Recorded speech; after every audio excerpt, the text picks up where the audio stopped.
Mateo capítulo 8, versículo 5. Dice la palabra del Señor.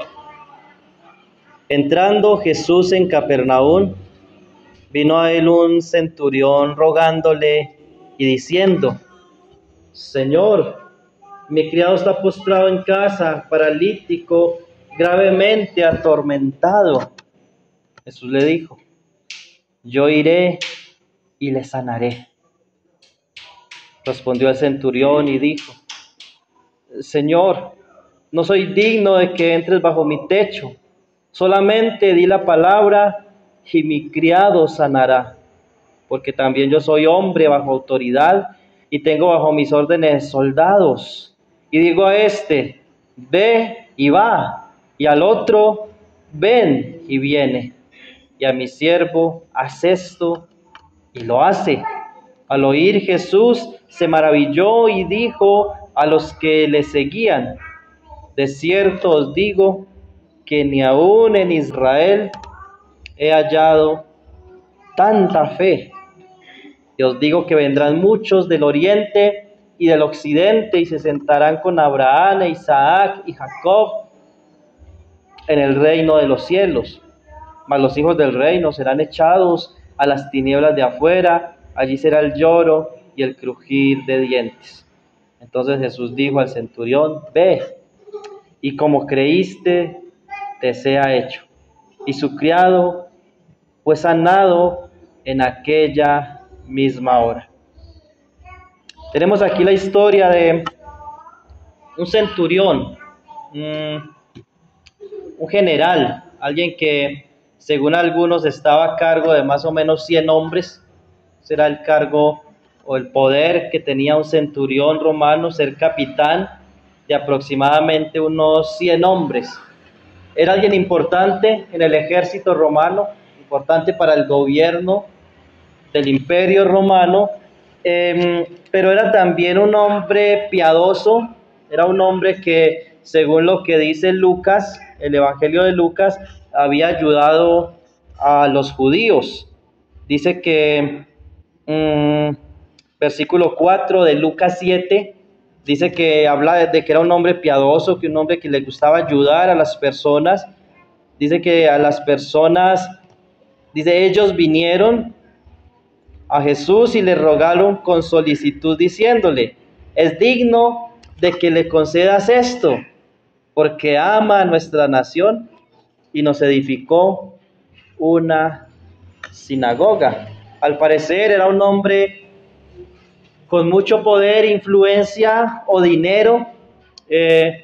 Ese que dice allí: nos construyó una sinagoga, se puede estar refiriendo a que donó el dinero para construir una sinagoga, o que usó sus influencias en el Imperio Romano para que ellos tuvieran la capacidad tanto monetaria como el permiso para hacer esta construcción. Entonces era un hombre influyente en el Imperio Romano, en el ejército y en la sociedad. Un hombre que tenía poder y aparentemente tenía dinero, porque no todo el mundo se podía dar el lujo de tener un siervo. Vemos que este hombre amaba a su siervo, porque noten lo que dice allí nuestro texto en Mateo 8. Mi criado está postrado en casa, paralítico, gravemente atormentado. Este hombre no era un mal amo. Muchos amos eran tiranos. Este hombre estaba preocupado por su siervo. Está interesado en su siervo, en su esclavo, en su ayudante, en su asistente. Sin embargo, las palabras que dicen allí aquellos hombres: es digno de que le concedas esto, son las palabras que deben de ponernos a pensar. ¿Somos dignos nosotros de recibir algo del Señor? ¿Es digno alguien de recibir un favor del Señor, algo del Señor, por cosas que haya hecho, por su comportamiento, por su obediencia, por su integridad, por su amor? ¿Es digno de que algo le sea concedido? La respuesta es no. No podemos ganar el favor de Dios por medio de buenas obras. Sin embargo, había algo en este hombre que hacía la diferencia. Y no era su integridad, no era su interés por los pobres, su amor por la sociedad, ni su amor por su siervo. Había algo, porque el resto de cosas no eran algo más que el fruto de ese algo al que yo me refiero. Y ese algo es su fe. Versículo 10 dice que el Señor se maravilló. Al oírlo, Jesús se maravilló. Y dijo a los que le seguían: de cierto os digo que ni aún en Israel he hallado tanta fe. Tremendo.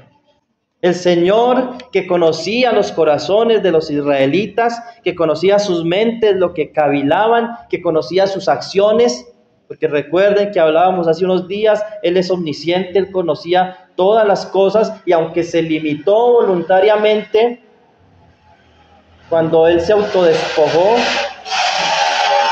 nosotros vemos en la palabra del Señor que Él conocía el corazón de todos los israelitas, porque en todos los israelitas que Él conocía, en ninguno de ellos había hallado una fe como la del centurión.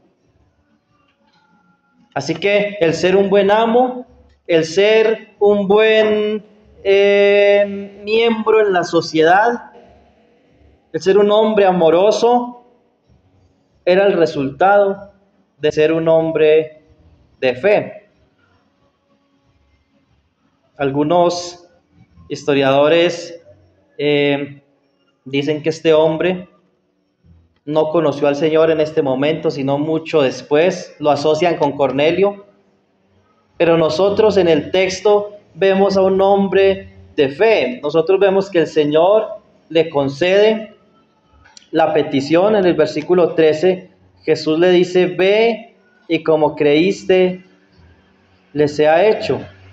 Y fue sanado en aquella misma hora. Y en Lucas 7, que es el texto paralelo, en Lucas 7 dice, versículo 10, a regresar a casa, los que habían sido enviados hallaron sano al siervo que había estado enfermo.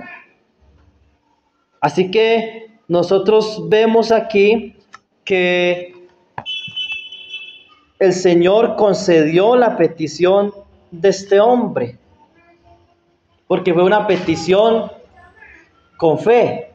El Señor dice, es tremenda la fe de este hombre.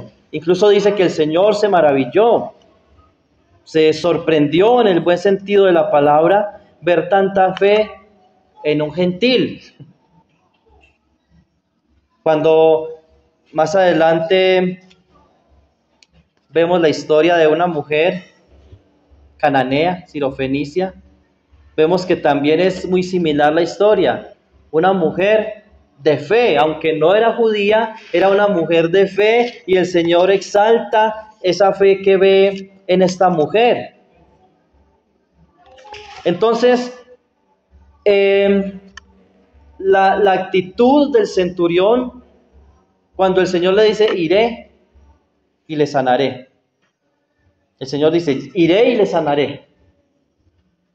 ¿Cuál fue la actitud del centurión?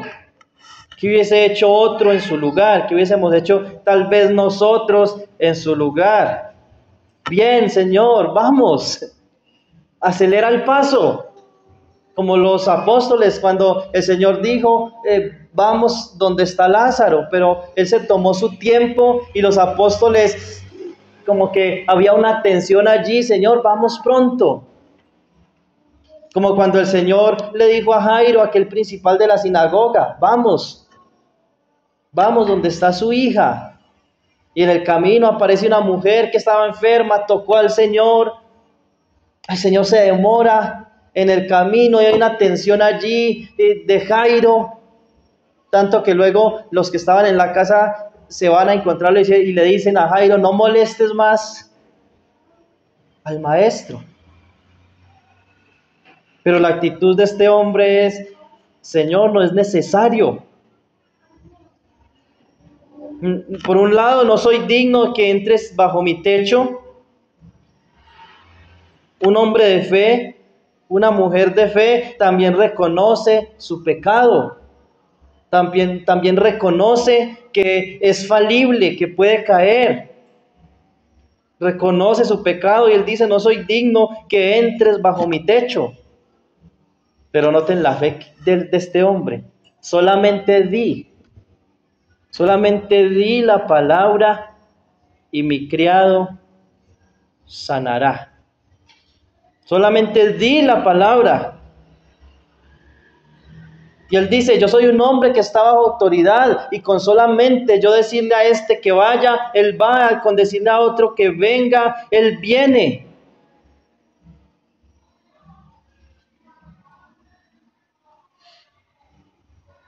Eso fue lo que maravilló al Señor, la fe de este hombre. Señor, desde aquí tú puedes sanarlo.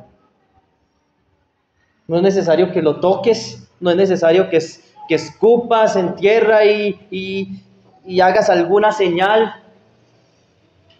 Di la palabra y mi criado, como dice la Reina Valera, mi criado sanará.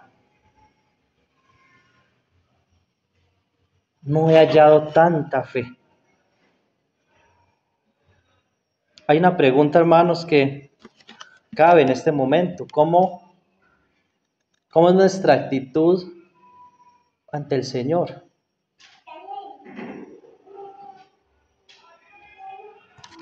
Ya están pasando de moda los cristianos que creen en milagros, por ejemplo. Están pasando de moda los hermanos y hermanas que oran al Señor con fe que el Señor puede, de que Él puede obrar. Y a veces somos muy escépticos y oramos, Señor, te pido que por favor me sanes la enfermedad que tengo en el tobillo o que tengo en mi brazo. Sáname, Señor, te lo ruego. Pero en el fondo estamos pensando, el Señor no va a obrar si no es por medio de la medicina. El Señor no va a obrar si yo no voy y hago muchas cosas por mí. Y claro, en su sabiduría el Señor nos va mostrando los pasos a dar. Pero será como decía el profeta que se ha cortado la mano del Señor. ¿Será que ha cambiado el Señor? Porque muchas veces nuestras oraciones es, Señor, pedimos por la salud de la hermana fulana y te pedimos, Señor, que le dé sabiduría al médico para que el médico, por medio de la ciencia, del estudio, pueda obrar y operar bien, que con mucha sabiduría él pueda operar bien el brazo y pueda tener nuestra hermana una buena recuperación. ¿Qué pasó allí? A veces no estamos creyendo en que el Señor, con solo decir la palabra, la hermana se sanará. Con solo decir la palabra, la hermana se sanará. A veces entendemos y creemos que el Señor va a obrar, pero que hay un proceso. Que hay un proceso, sea de consejería, en el caso de alguien que tiene depresión, sea de medicina, sea de... Y claro está que no el Señor obra de la misma manera en todos los casos. Claro está que muchas veces el Señor permite que pasemos por procesos difíciles de médicos, de cirugías. Pero hay algo muy claro también, y es que muchas veces la iglesia del Señor no es como el centurión. Somos más como los israelitas. Somos más como el resto de las personas que tenían fe, pero que no tenían tanta fe. Y este hombre nos da una lección, hermanos. Este hombre nos da una lección junto con muchos otros, con la mujer sirofenicia y con muchos otros que dice el Señor que vendrán del oriente, del occidente. Allí hay muchos miembros de la iglesia. Allí hay muchos miembros de la iglesia universal que vendrán de todas las naciones y se sentarán con Abraham. Nos sentaremos con Abraham, Isaac y Jacob en el reino de los cielos, y muchos judíos por falta de fe serán echados en las tinieblas, dice allí el texto. Muchos por su fe estarán en el reino de los cielos. Dice el versículo 3, entonces Jesús le dijo, y claro, ese versículo 11 y 12 es complejo y necesita mucho más tiempo para ser explicado, pero noten lo que dice el versículo 13, con esto quiero concluir. Entonces Jesús dijo al centurión, ve y como creíste, te sea hecho. Tremendo, ¿cierto? Ve y como creíste, te sea hecho. Y su criado fue sanado en aquella misma hora.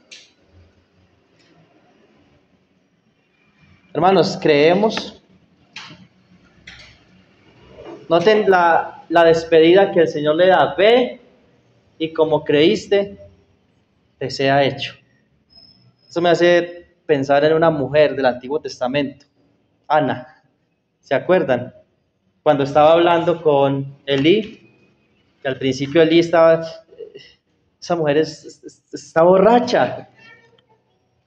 Está borracha porque mueve los labios solamente. Y ella dice, es que estoy derramando mi corazón delante del Señor.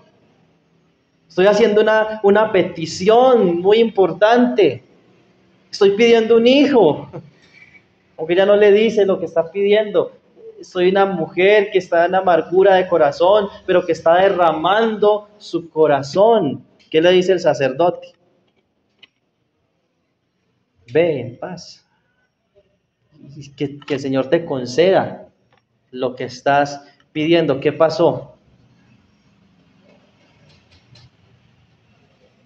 Llamaron a unos médicos muy buenos de Oriente o de Occidente para que hiciera alguna intervención para que esta mujer que no podía tener hijos pudiera tener hijos.